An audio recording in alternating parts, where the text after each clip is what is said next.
I just want to thank each and every one of you for the incredible participation in the U.S.-Israel relationship at this crucial time.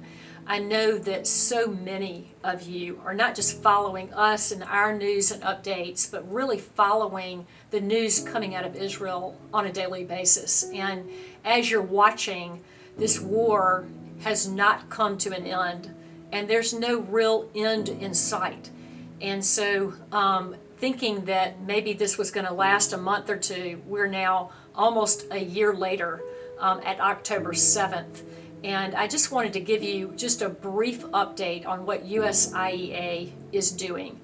I think that we have played a very dynamic role over these last 11 months on Capitol Hill, providing briefings and education and really informing the senior leaders of Congress and those on the committees relevant to Israel to what is going on a day-to-day basis in the Middle East. And we've been able to play a dynamic inside the missile defense collaboration, which is ongoing and extremely important as Israel is continuing to need support militarily with intelligence and on so many fronts.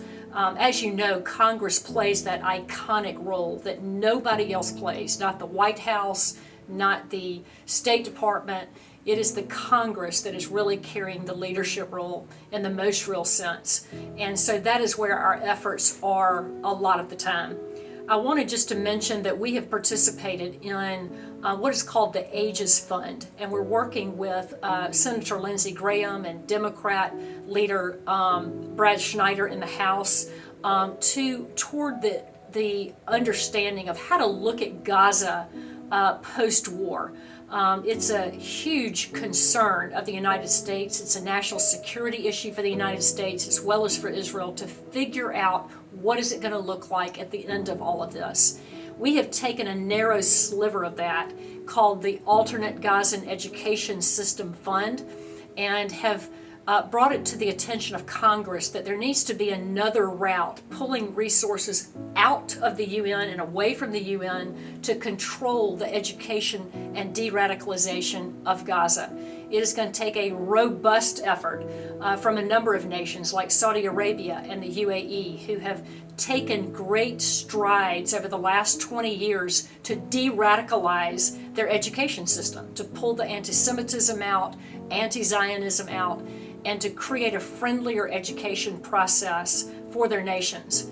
It is incumbent on the international community to take a long, hard look at what things are going to be like post-war. Israel's going to need us, and the United States needs to play a leadership role.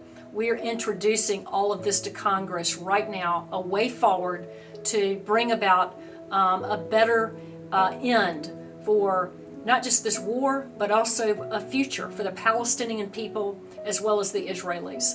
And we look forward to walking this road with you.